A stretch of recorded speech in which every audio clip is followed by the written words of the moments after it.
tal? Les saluda Tania Hernández. Soy una de las y los coordinadores de este libro que lleva por título Las derechas mexicanas frente a la Constitución, siglos XX y XXI, que este año 2021 ha sido publicado por la Universidad Iberoamericana. Les agradecemos mucho el interés que tienen en esta obra colectiva, la cual estamos seguros que es una importante aportación a la historiografía del siglo XX, tanto en sus aspectos políticos como sociales, y en particular a la historiografía sobre las derechas mexicanas.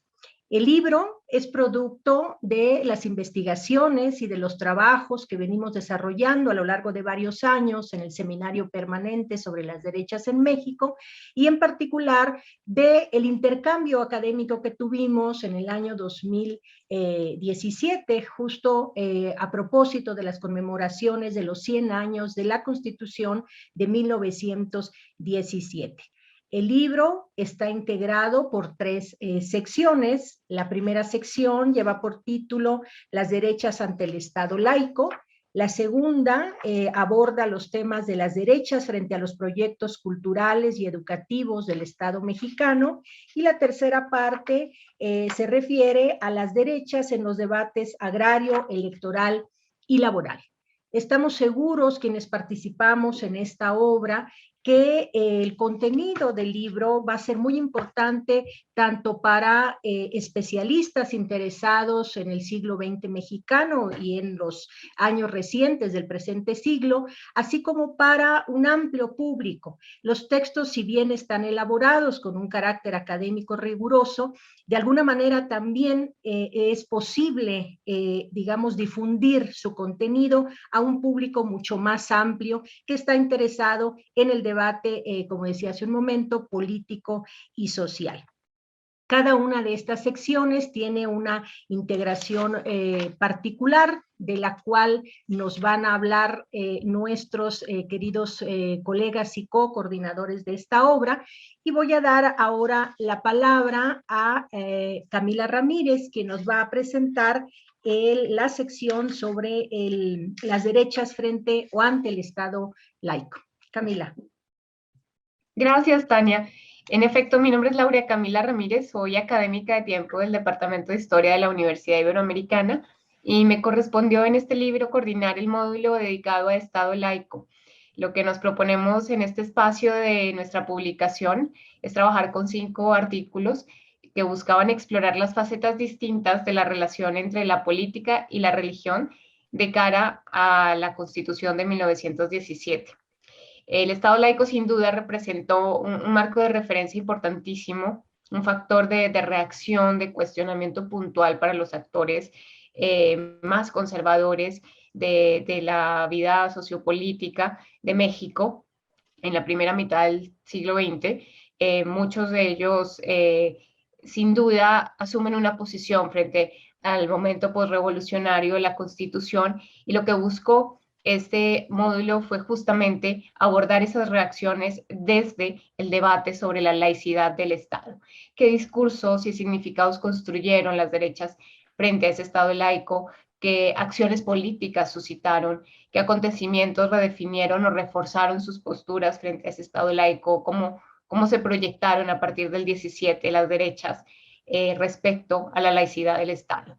Para eso recibimos la colaboración de 5 autores, como les comenté, el trabajo de Marta Eugenia García Ugarte, que nos permite avanzar en los debates del Congreso Constituyente frente al problema de la religión y el malestar evidente que generó en la Iglesia Católica. Por otro lado, el texto de Víctor Villanueva nos ofrece un panorama muy interesante sobre las reacciones puntuales que tuvo la jerarquía eclesiástica respecto a la promulgación de la Constitución del 17. Adriana Guerrero tiene un trabajo que se dedica específicamente al artículo 130 constitucional y la reacción que tuvo en clérigos y laicos, puntualmente los postulados de ese artículo.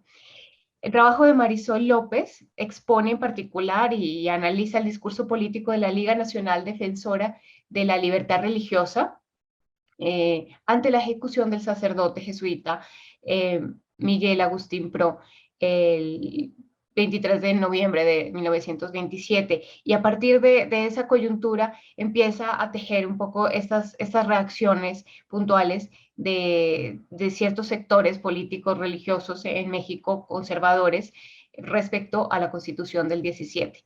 Y finalmente, hablo un poco de mi colaboración en este módulo. Yo en particular trabajé las revistas católicas, la prensa católica de la época, y las referencias puntuales que hubo al artículo 130, las consideraciones que ese artículo en específico tenía respecto a la imposibilidad de las iglesias de hablar de temas políticos y la manera como se las ingeniaron los periódicos para abordar temáticas políticas en sus páginas. Bueno, esto en términos muy generales corresponde al módulo de Estado laico de las derechas frente a la Constitución.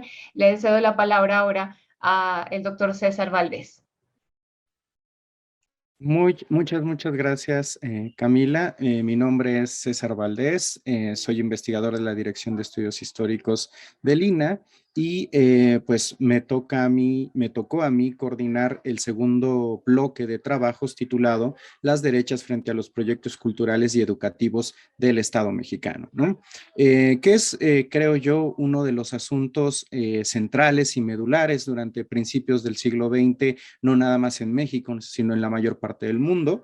Como sabemos, el siglo XX fue el siglo donde emergieron las masas como representantes de anhelos, de ideas, de posturas que durante muchos siglos habían estado oprimidos y por lo tanto todas las posturas políticas, todas las ideologías buscaron incidir de alguna u otra manera en los niños, ¿no? Así como surge esta idea de la niñez, también surge la idea de la importancia de moldearlos y conformar sus mentes, conformar sus mentalidades, ¿no? Es así que, por ejemplo, en esta obra podríamos dividirla también en dos partes, este segundo bloque, ¿no? Una parte dedicada a las temáticas, a lo que Soledad Loaesa ha denominado la querella escolar y que de alguna manera atraviesa todo el siglo XX como un hilo que tensiona y que divide y que dividió al Estado mexicano, pero también a los grupos de derecha. También podríamos incluir ahí a las izquierdas también peleando por sus proyectos, por sus propios proyectos culturales, pero bueno, hoy nos compete el asunto de las derechas, ¿no? Y lo que está en el centro de la cuestión tiene mucho que ver con cómo plantearse frente al Estado, cómo plantearse frente a la idea de nación, cómo plantearse la idea de comunidad, ¿no? Es así que, por ejemplo, dedicados a la educación, en este apartado están los artículos de Sofía Crespo, de Tania Hernández y el mío propio, donde pues cada uno logramos cubrir una amplia línea temporal que llega aproximadamente hasta los años 70, ¿no? En el caso de Sofía Crespo, por ejemplo, ella analiza cómo una de las más importantes asociaciones de católicas, llamada Unión de Damas Católicas Mexicanas, se plantea y se posiciona en frente al Estado mexicano y el intento del Estado de incidir en la conformación de los niños y en la conformación de las familias, ¿no? Por mi parte, en el artículo Los Caballeros de Colón y la lucha por la educación católica, trato de plantear desde un inicio con la promulgación de la Constitución de 1917, como esta gran organización internacional de católicos busca incidir en cómo los padres y los jóvenes van a procesar la idea de que el Estado quiera enseñar y moldear las mentalidades de los niños, ¿no?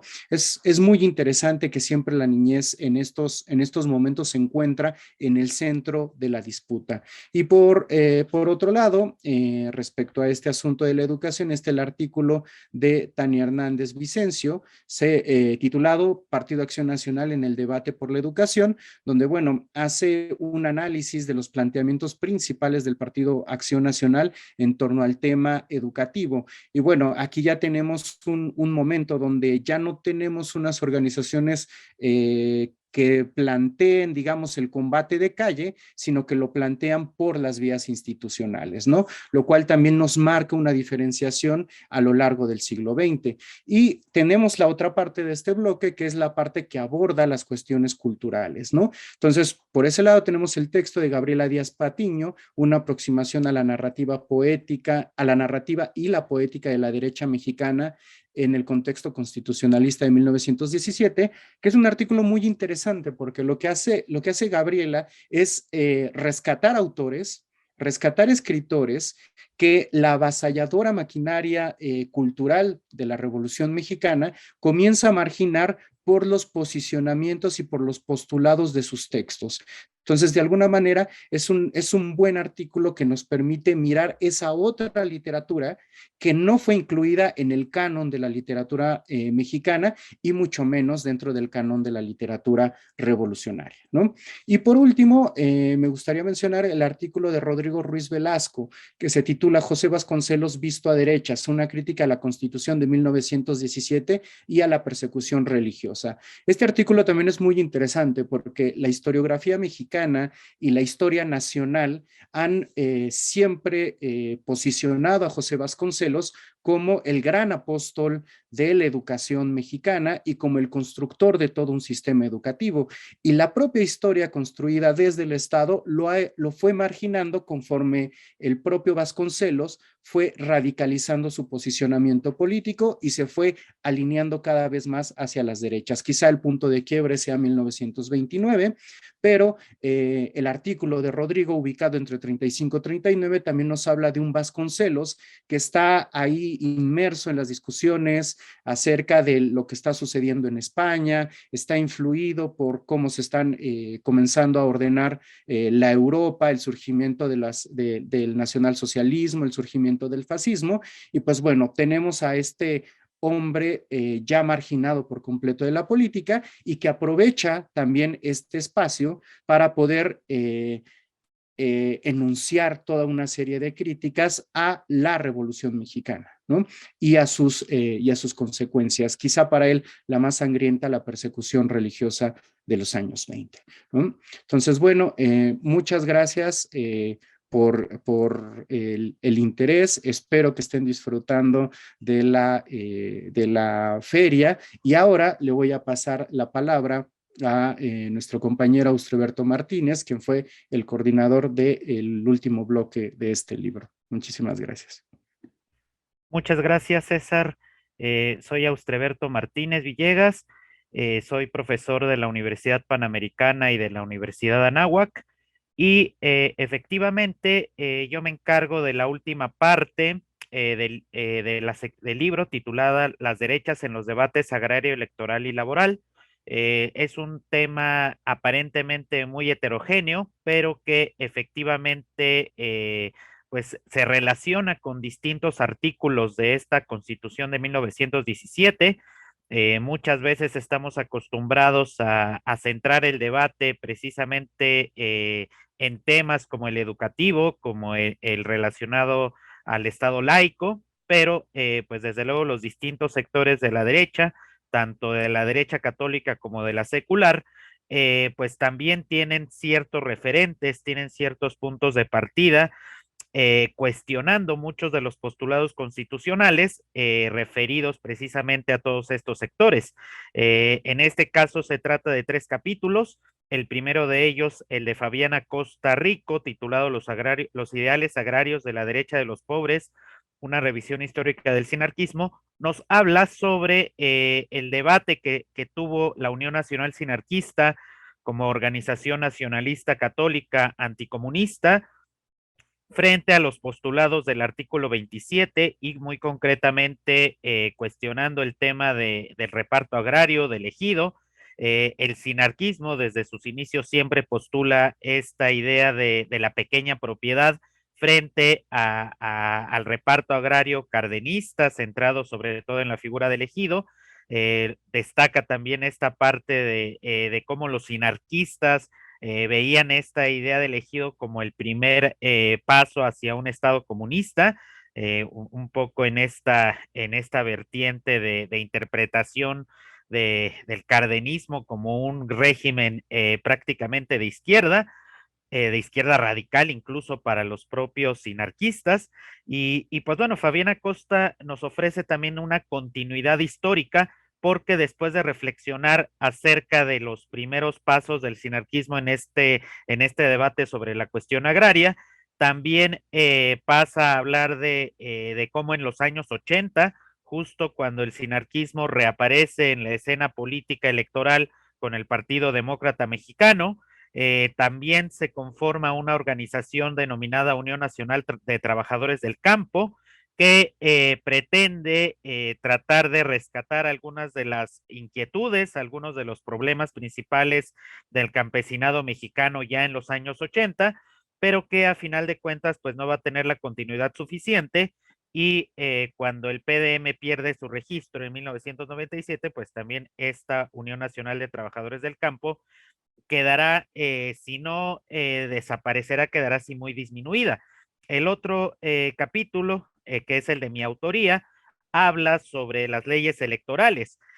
Precisamente en el ámbito constitucional, estas leyes se concentran en los artículos 81, que habla específicamente del Poder Ejecutivo, y también en los artículos 51, 53 al 60 y 63 que hablan de la elección del Poder Legislativo, y a partir de ahí pues se deriva toda la legislación electoral que rige a México. Desde luego a lo largo del periodo postrevolucionario esto sufrió múltiples reformas y los sinarquistas entre los años 50 y principios de los 60 trataron de aprovechar esas modificaciones legales que fueron abriendo espacios a toda esta dinámica de nuevos partidos políticos, principalmente en el intento por inscribir en el registro público al Partido de Unidad Nacional a principios de los años 50 y a mediados de los 60, con el intento por